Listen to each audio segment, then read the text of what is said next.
Carol Danvers has lived an entire life fighting sexism. From back when she was a kid to when she was an adult, she had always been told that she couldn't do anything because she was a girl. And so, she vowed to prove them all wrong. From disagreeable cockpit jokes to constant demotivation and criticism for her gender, in an environment when women weren't allowed to be pilots, Danvers had experienced it all. It was only when she lived with the Crees that she was treated as an equal. Well, she was shot down even then, but at least none of that was because of her gender.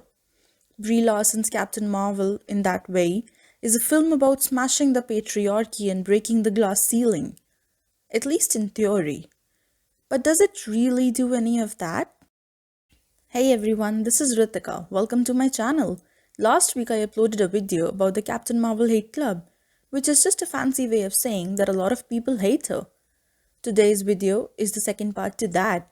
If you would like to watch the previous part, you can click the card at the right or you can check the description box below. Thank you for watching.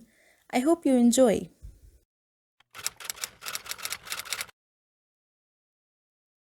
Even before Larson's Captain Marvel made her debut in the Marvel Cinematic Universe, there was a lot of hatred attached to her character. From people dissing the actor playing the role for lack of smiles on her face, to people downright boycotting the movie for others, there was a lot of tension in the air. There still is in so many ways. I detailed in my previous video how some of this hatred stems from people's incoherent contempt towards Brie Larson. This video, however, will go a little deeper in the story of the film itself. This is by no means a complete film or character analysis though. I might do one of those in the future. However, it still does outline some aspects of both of them. And of course, this video also features spoilers to the entire Infinity Saga, so do think about that before you watch, eh? Now, like always, let's start at the basics. What makes Captain Marvel stand apart from all the other MCU heroes and heroines is that she's considered to be the strongest of them all. This in itself is one of the main reasons why people hate her. Not because she's a female and also the strongest superhero of them all, mind you. I mean, sure, that may be a reason for some people out there, but mostly, no. Mostly it is because her storyline never actually justifies this title she has. Yes, her powers come from one of the stronger Infinity Stones, aka the Space Stone. Yes, her movie is all about standing up for herself. Yet, at the same time, while we saw our previous beloved superheroes grow into their powers and abilities, as they gradually also became our favorites, Captain Marvel didn't have any of that. Her movie was more a political statement than anything else. Before Captain Marvel arrived, the MCU was being criticized an awful lot for not having a solo film with a female lead. That is not to say that a Black Widow movie wasn't being planned for quite some time before that. It was, however, due to one reason or another, it always got delayed. And then, on one dreary night, I'm actually kidding, I have no clue when they announced the news of its production. Just that Captain Marvel finally happened and Black Widow arrived much, much later. In that way, then, the film was there to make a political statement, and that's it. I probably wouldn't have laid that much emphasis on its political status had it not been for the fact that this was literally how they were also promoting it before its release. That it's a female superhero film and so everyone should like it. If they didn't, they were being unfeminist. But here's the thing, I'm all up for loving a feminist movie. Captain Marvel, however, was not exactly one of those. Like I said, it worked wonders in theory, but its execution was pretty blatant. From her introduction to the saga and the way her character was executed in it, it appeared that Captain Marvel's entire role was that of a deus ex machina. And if there's one thing we know about plot devices, it's that the deus ex machina is one of the worst. According to this device, a supreme entity, here Captain Marvel is the supreme entity because of her abilities, but generally it's someone like God, comes down to take the main characters away from a tight situation and resolve everything for them. This could be the lightning bolt that kills the evil queen in Snow White and the Seven Dwarfs, or the entrance of the T-Rex at the end in Jurassic Park, or even the appearance of the bird Fox as she flies to give Harry the sword of Gryffindor at the end of Harry Potter and the Chamber of Secrets. Basically, everything that generally wouldn't happen but does because it suits the plot. That is the role that Captain Marvel plays in this franchise. At least that's what she has played so far as I have watched. I still have to watch a few of the latest series to know for sure, but I doubt she's in any of those.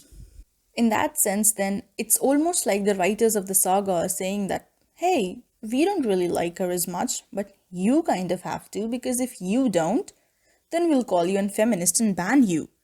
I mean, honestly, hey, I love myself a feminist character, but just make it that way instead of using her as last resort, you know?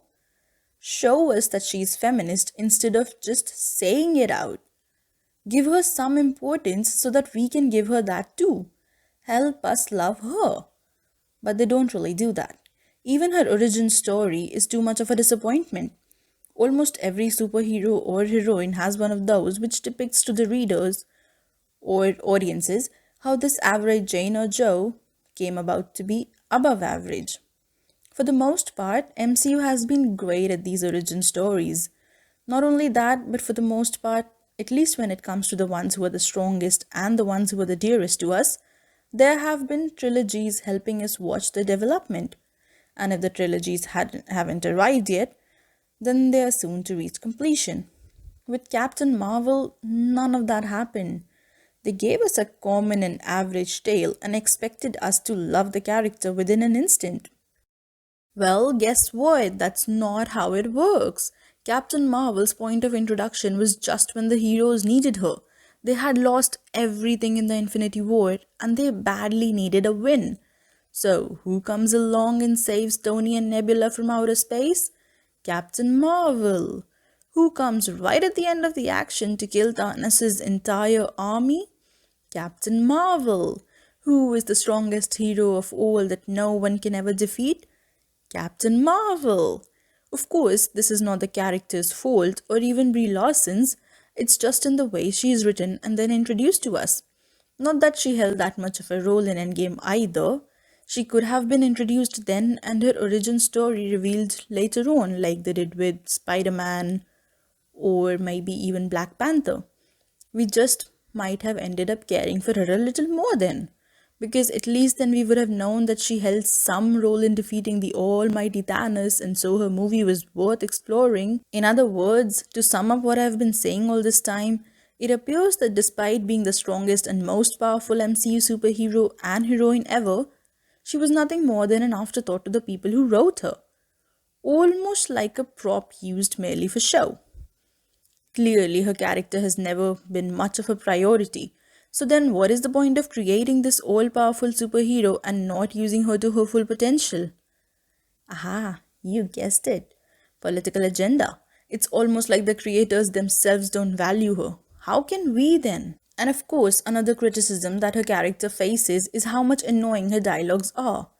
Once again, not something Larson can help much with because that's what she's supposed to work with. But indeed, hers are probably few of the worst dialogues in the entire saga. Even bland villains like Luffy from Thor or Malekith from Thor the Dark World or even Justin Hammer from Iron Man 2 have received better.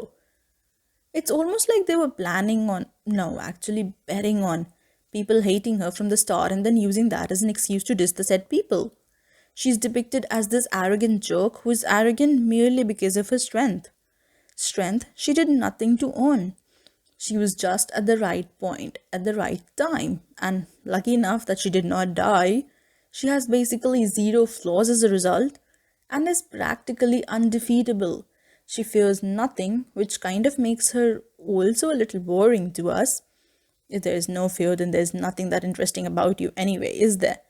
Besides, she never has that awakening that we crave so much, never really learns much except maybe that she has been wronged and never understands anything internally or externally. There is, in other words, no explicit conflict in the film. Not for her, at least. Sure, she has to decide between who to trust, but even that is resolved within almost a minute. There is no conflict, internal or external, period.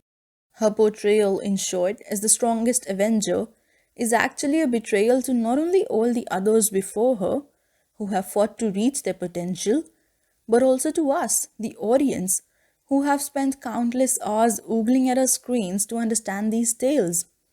Some of us grew up with these characters, some of us got to love them after a certain time. It doesn't matter when, except that if you think back to the number of hours one can spend watching these films, I mean, there are over 20 movies in the list at this point, you'll be shocked.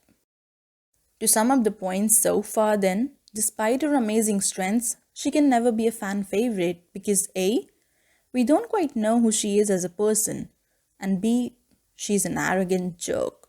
At least Tony Stark and Stephen Strange, who were also arrogant jerks by the way, were arrogant because of their incredible minds. Or Thor, who was one too, was because of his status as a prince. And even then, all three of them learned to be better and to be likable. Captain Marvel doesn't have that. Again, this is mostly portrayed through her dialogues, but come on, do something better. It's almost as if the creators took the worst part of everyone's personalities and fed those to her, in the hopes that that would make her interesting enough. Well, that's not how it works. So, am I saying that Captain Marvel is bad? If you're talking about the character, then yes. There may be some positives to her, but the negatives definitely outweigh those, making her rather undesirable as the face of superheroes. What she needed, what any character needs honestly, is better development. And given that she was the first female MCU superhero to have received her own film, she deserved better than what was given to her. Besides, the only reason why I'm mentioning her status as the first female with the movie so many times is because they were the ones making a huge deal about it. To parade around with your strongest character and not have her actually mean something to the story and to the fans is plain wrong. But then, am I also saying that Captain Marvel the film is bad? I want to be a little objective here, so I don't think I will give a definite yes or no answer. But I will say, however, that within the first 10 minutes of the movie, I had pretty much understood it all. You know how the Kree are bad people from previous adaptations. Of course, they are the villains of this tale. They never really work as twist villains anyway, especially in this scenario. Other than that, the villains as a whole, generally supposed to be the more interesting characters in a film, were also not that great. I mentioned Justin Hammer and Luffy earlier, right? The Kree were worse than that. To sum up, then, what went wrong? Pretty much everything. What could have been better? Pretty much everything. Do I hate Carol Danvers and Captain Marvel? Not really, but I don't like her either. And lastly, do you need to watch her film? Well, unless Marvel decides to write her better or give her an important role in the future, I highly doubt it. You might if you want to be updated with who she is, but it's really not that necessary. And in this way, you have it, the reason behind the existence of the Captain Marvel Hate Club summarized for you.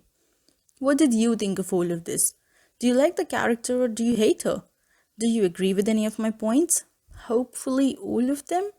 If you do, then do you think they can redeem this character in the future? If you don't agree with me, then I'd love to read your opinion. Let me know your thoughts in the comments below. You can also connect with me on Instagram. The username is in the description box below, and I'd love to chat. Thank you for watching. I hope you enjoyed it. Please like, subscribe, and share if you did. This is Ritika signing off for today.